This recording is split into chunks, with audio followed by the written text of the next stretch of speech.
Hey everyone, आप सभी का स्वागत है हमारे यूट्यूब चैनल में। तो जैसा कि हमने लास्ट एपिसोड में देखा था, एक नया ही मोड़ अब कहानी में आ चुका होता है। डेमन लॉर्ड की एंट्री हो चुकी होती है ह्यूमन वर्ल्ड में।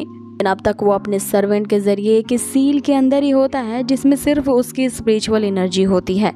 फेंगमी ने तो उसके हेलुसिनेशन को तोड़ दिया होता है, लेकिन उसका जो सर्वेंट होता है वो वापस उस सील को एक्टिवेट कर देता है, जिसके कारण उस डेमन लॉर्ड की अब स्पिरिचुअल पावर की जो एनर्जी होती है उस बॉडी के अंदर आ जाती है, जिससे वो बंदा पूरी तरह से उस डेमन लॉर्ड के वश में आ जाता है। और उस डेमन लॉर्ड की ह्यूमन वर्ल्ड में आने का वही मैजिकल पिल होता है क्योंकि उस लोटस ट्रेजर के अंदर है।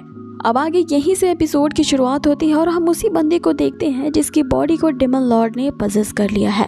आगे फेंगमी समेत ये दोनों ही उस डेमन लॉर्ड पे अटैक करने के लिए आगे बढ़ते तो हैं, लेकिन वो जो डेमन लॉर्ड होता है इनसे कहते हैं कि तुम जैसे कमजोरों से लड़ने के लिए मैं भला मुशक्कत क्यों करूं, मैं अपने सर्वेंट्स को बुलाता हूं तुम्हारा मुकाबला करने के लिए।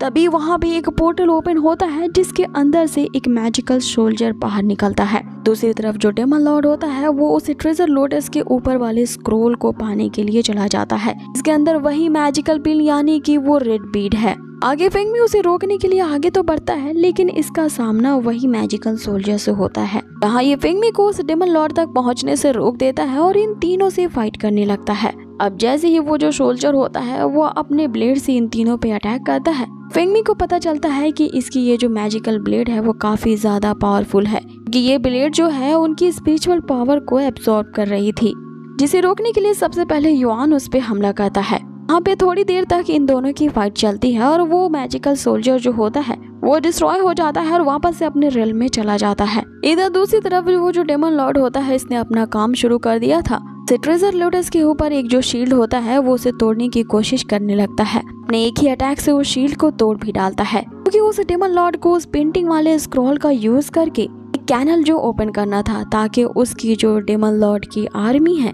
ह्यूमन वर्ल्ड में आ सके। आगे वो अपने वॉरियर्स को समन कर रहा होता है ताकि ह्यूमन वर्ल्ड में आकर के वो अपनी दावत उड़ा सके, क्योंकि ह्यूमन वर्ल्ड में कई सारे फ्लैश एंड ब्लड है जो कि उनके स्पिरिचुअल एनर्जी वाली भूख को खत्म करने के लिए काफी है। अब आगे उस स्क्रॉल पे अटैक होने से उस ट्रेजर लोटस के अंदर जो लियार होती है वो अपने आप को हील करने के लिए कल्टीवेट कर रही होती है, लेकिन तभी उस स्क्रॉल के ऊपर अटैक होने से इसका ध्यान भंग हो जाता है। अब यही हम उस रेड बीड को देखते हैं और ये वही मैजिकल पिल है जिसे लेने के लिए डेमन लॉर्ड इस ह्यूमन वर्ल्ड में आया है। आगे सियार का ध्यान यहाँ टूट जाता है और वो चिल्ला के कह रही होती है कि आखिर किसकी इतनी हिम्मत हो गई जो मेरे ही रेड बीड को मुझसे चुराने के लिए आ गया है। वो अपनी स्पिरिचुअल एनर्जी का यूज कर रही होती है ताकि उस बीड को प्रोटेक्ट कर सके। इधर वापस से हमें फाइटिंग सीन को दिखाया जाता है जहाँ फेंगमी और बाकी सब उन्हीं मैजिकल वॉरियर से अभी लड़ रहे होते हैं कि जैसे ही एक मैजिकल वॉरियर मरता है दूसरा तुरंत ही अपीयर हो जाता था। लेकिन तभी फेंगमी अपने पर्पल फायर मीटियोर शॉट का यूज करता है, से वहाँ एक ही बार में अनगिनत तलवारें आ जाती हैं और वो एक ही बार में सभी सोल्जर्स का खात्मा कर डालती हैं। लेकिन जैसे ही वे मरते हैं वापस से वो मैजिकल सोल्जर्स अपीयर हो जाते हैं। और इधर दूसरी तरफ वो जो डेमन लॉर्ड होता है उसने अपनी डेमन आर्मी को ह्यूमन वर्ल्ड में आक्रमण करने के लिए समन कर लिया होता है। वो जल्द ही वो कैनल को ओपन करने ही वाला होता है उस स्क्रॉल के थ्रू, जिसपे फेंगमी यहाँ सियार से कहता है कि इसे हमें जल्द ही रोकना पड़ेगा क्योंकि जैसे ही वो कैनल होकर ओपन हो गया तो हम सभी मिलकर भी उसकी आर्मी का मुकाबला नहीं कर सकते। इसलिए फेंगमी यहाँ पर सियार से कहता है कि वो उस लोटस को प्रोटेक्ट करेगा, बाकी जो सियार और जुआन है वो बाकी के मैजिकल सोल्जर्स का सामना करेंगे। बाकी ये लोग अपने प्लान के मुताबिक ही काम कर रहे होते हैं जहाँ फेंगमी उन सोल्जर्स के अटैक से बचता हुआ उसी स्क्रॉल के पास पहुंच जाता है जहाँ पे वो डेमन लॉर्ड स्क्रॉल और उस रेड बीट के साथ साथ स्क्रॉल के अंदर जो पेंटिंग लियार की होती है उसे कंट्रोल करने की कोशिश कर रहा होता है, क्योंकि वो स्क्रॉल वाली पेंटिंग ही होती है जो डेमन वर्ल्ड से सोल्जर्स को यहाँ तक लाने का माध्यम है। इस पे फेंगमी उसे रोकते हुए ये कहता है कि तुम ऐसा कभी नहीं कर पाओगे और पीछे से उस डेमन लॉर्ड पे अटैक करता है। आगे जो फेंगमी है वो लियार को बाहर से आवाज देकर के कह रहा होता है कि जब तुम अपनी इंजरीज को हील कर लो जितनी जल्दी हो सके इस लोटस ट्रेजर से बाहर निकल आना। लेकिन वही लियार काफी ज्यादा एरोगेंट होती है, उसे जरा भी ये पसंद नहीं होता है कि कोई उसे ऑर्डर करे। वो यहाँ फेंगमी की चेतावनी को नहीं सुनती और अंदर ही रह जाती है ये कहते हुए कि लगता है कि तुमने मेरी कैपेबिलिटीज को ओवर एस्टिमेट कर दिया है और मुझे अपने आप को प्रोटेक्ट करने के लिए तुम्हारी हेल्प की जरूरत नहीं है। अब आगे उसके घमंड ने उसका रास्ता रोक लिया होता है कि तभी हम देखते हैं कि डेमन लॉर्ड ने अपने वशीकरण का जादू स्टार्ट कर दिया होता है और वो उस लियार को उसी लोटस के अंदर अब कैद करने में कामयाब हो चुका था। चारों तरफ से उस डेमन लॉर्ड की वो जो इविल एनर्जी होती है वो लियार को उसी लोटस के अंदर स्टक कर देती है। इधर दूसरी तरफ जो डेमन लॉर्ड होता है वो स्क्रॉल के कैनल को ओपन करने में कामयाब हो जाता है और जोर से चिल्लाते हुए सबको आह्वान करता है कि जल्द ही इस रल में वापस आ जाओ क्योंकि अब दावत शुरू होने वाली है। जैसे ही वहाँ पे एक कैनल ओपन होता है, हम डेमन वर्ल्ड से एक विशालकाय मैजिकल वॉरियर को आता देखते हैं जो कि साइज में उन सभी मैजिकल वॉरियर से कई ज्यादा गुना बड़ा होता है। यहाँ पे फेंगमी उसके अटैक से बच तो जाता है, लेकिन तभी सियार उसे कहती है कि मेरी बहन लियार उस पेंटिंग के अंदर अब ट्रैप हो चुकी है। वो इतनी ज्यादा इंजर्ड है कि अपने आप को प्रोटेक्ट करके वो बाहर भी नहीं निकल सकती। जिसपे फेंगमी उन दोनों से कहता है कि मेरे पास इन सभी से निपटने का एक प्लान है और सबसे पहले वो सियार और जुआन को एक तिलिस्मान के जरिए वहाँ से हटा देता है जो कि तेजी से अलग अलग डायरेक्शन में जाते हैं ताकि उस मैजिकल वॉरियर का ध्यान भटका सके।